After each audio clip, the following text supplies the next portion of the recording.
Didik TV KPM. Soalan seterusnya ialah topik ataupun modul kelab dan persatuan. Jadi apa soalan akan minta? Anda dikehendaki menyediakan A. Akaun yuran, B. Akaun penerimaan dan pembayaran, C. Akaun perdagangan, D. Akaun pendapatan dan perbelanjaan dan E. Penyata kedudukan keuangan.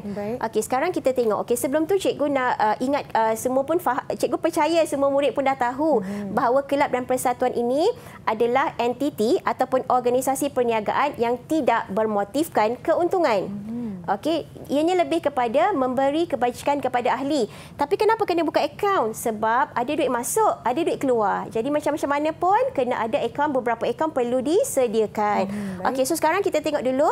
Yang pertama, akaun yuran. Okey, itu format akaun yuran. Dalam format tersebut, kalau murid-murid boleh lihat, ada pada Januari 1 ada yuran belum terima, kita panggil yuran belum terima awal. Kemudian di sebelah kredit ada yuran belum terperoleh. Itu yuran belum terperoleh awal, Januari 1. Kemudian kalau kita tengok lagi dekat sebelah debit, kita ada pendapatan dan perbelanjaan. Okey, dan kemudian kita ada yuran belum terperoleh Disember 31 ataupun yuran belum terperoleh akhir. Di sebelah kredit ada bank dan juga yuran lapuk dan juga yuran belum terima akhir ataupun yuran belum terima Disember 31. Okey, jadi cikgu nak murid-murid tahu dan faham betul-betul apakah yang dimaksudkan dengan yuran belum terima Januari 1, yuran belum terperoleh Januari 1, yuran belum terima dan yuran belum terperoleh Disember 31. Cikgu berikan keterangan dalam kotak di sebelah kanan ni, kotak biru. Jadi tolong salin ni. Ni sangat penting supaya kamu boleh faham apakah yang dimaksudkan dengan keempat-empat jenis yuran tersebut. Okey, kita pindah kepada yang seterusnya, akaun penerimaan dan pembayaran. So sebenarnya akaun penerimaan dan pembayaran ni dia sebenarnya fungsi dia sama macam buku tunai, di mana kita akan rekod duit masuk dan duit keluar. Okey, untuk kelab, duit apa yang masuk? Yang pertama tentulah yuran ahli. Yang kedua, yuran pendaftaran. Yang ketiga mungkin derma dan yang keempat sewa gelanggang.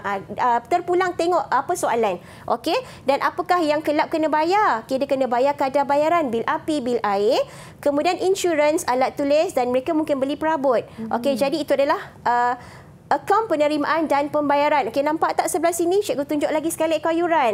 Okey, kenapa cikgu nak tunjuk ni? Nampak tak bank ni?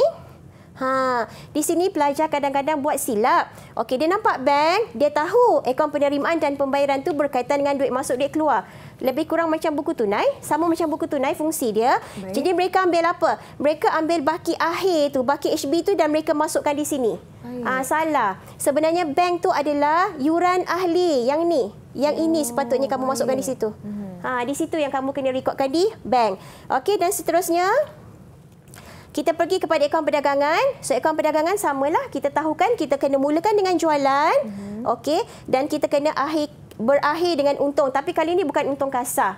Okey, kita tengok. Tadi cikgu cakap, dalam kelab persatuan tak ada perniagaan kan? Tak ada bisnes. Okey, tapi dalam kelab kadang-kadang ada kafe, kadang-kadang ada kedai majalah, kadang-kadang ada kedai alatan sukan. Jadi itu semua bisnes. Yang itu kena sediakan akaun perdagangan lah. Sebab kita nak tahu sama ada kafe tu ke, kedai majalah tu, kedai alatan sukan tu dia untung ke, dia rugi. Kita nak kena tahu yang tu, kita kena kira. Okey, seterusnya akaun pendapatan dan perbelanjaan. So dekat sini kita akan rekodkan semua pendapatan hasil dan kita akan tolakkan dengan semua perbelanjaan hasil. Okey, cikgu nak fokus kepada yang cikgu berikan dalam petak-petak tu saja. Okey, yuran ahli.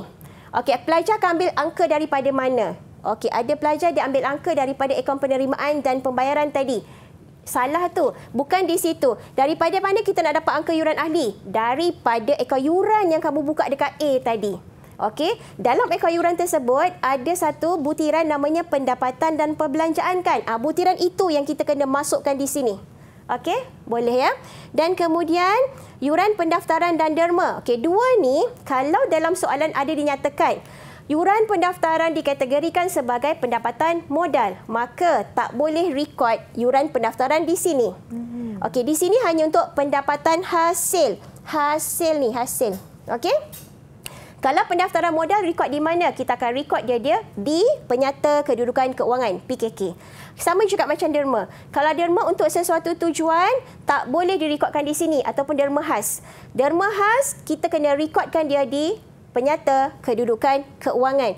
Bukan di sini. Okey, maklumat lain tu macam untung kafe, kita akan rekodkan di sini, ataupun untung pertandingan futsal. Ini adalah aktiviti berkala.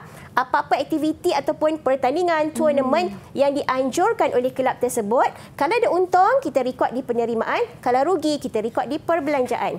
Okey. Dan ini yang terakhir, penyata kedudukan keuangan. Okey, penyata kedudukan keuangan sama saja, yang berbeza di mana? Di bahagian ekuiti pemilik. Tapi kena ingat, kelab dan persatuan tak ada pemilik. Kan dia tak ada pemilik. Jadi kita kena tukar menjadi dana terkumpul. Okey, jadi kita rekodkan dana terkumpul awal. Mana nak dapat angka dana terkumpul awal? Kita kena buka penyata mengira dana terkumpul. Macam ni, kena buka ni dulu. Walaupun soalan tak minta. Soalan tak minta kena buka. Kalau tak, kita nak ambil angka ni untuk dipindahkan ke sana. Di sini. Okey. Kemudian kita tambah lebihan. Tadi kan kita buka akaun pendapatan dan perbelanjaan, dan kemudian kita kena tambahkan dengan derma khas yang cikgu sebut tadi, derma untuk sesuatu tujuan, dan juga yuran pendaftaran. Okey, yang dia kata yuran pendaftaran dikategorikan sebagai pendapatan modal. So kita akan rekodkan di sini, dan kemudian kita akan dapat jawapan dana terkumpul akhir. Baiklah cikgu, pecut-pecut juga sedikit tips ataupun pesanan buat calon-calon SPM 2021 kita. Baiklah, tips. Ini tipsnya. Okey, yang pertama, baca dan fahami arahan kepada calon. Yang kedua, gunakan kertas jawapan dan kertas-kertas perakaunan yang dibekalkan sebaik mungkin. Bila tak cukup, angkat tangan, minta kertas tambahan daripada pengawas yang menjaga peperiksaan kamu. Yang ketiga, pastikan bawa alat tulis, pen untuk tulis jawapan, pensel untuk lukis graf kalau ada soalan graf, okey, highlighter kalau perlu, pembaris panjang dan kalkulator yang boleh berfungsi dengan baik. Seterusnya, mulakan jawapan bagi setiap soalan pada helaian yang baru. Kemudian, jawab soalan yang mudah terlebih dahulu. Kemudian, tunjukkan kerja mengira. Seterusnya, potong jawapan yang salah dengan kemas. Jangan conteng jawapan salah tu. Potong one line saja, satu garis saja. Kemudian, tuliskan jawapan yang betul dengan kemas juga. Okey, jangan tulis butiran short form. Short form tu tulis pendek-pendek. Penyata kedudukan kewangan tulis PKK. Tak boleh ya. Mesti tulis dan eja penuh. Uruskan masa seperti yang dicadangkan. Ceraikan ruang jawapan dan kertas-kertas perakaunan yang digunakan. Okey, dalam buku soalan ada ruang jawapan. Pastikan koyakkan, ceraikan kertas jawapan tu dan letakkan sekali, ikat sekali bersama kertas-kertas jawapan yang lain. Okey, dan susun kertas jawapan ikut nombor soalan dan ikatkan semua kertas jawapan dengan kemas dan ketat sebelum dihantar.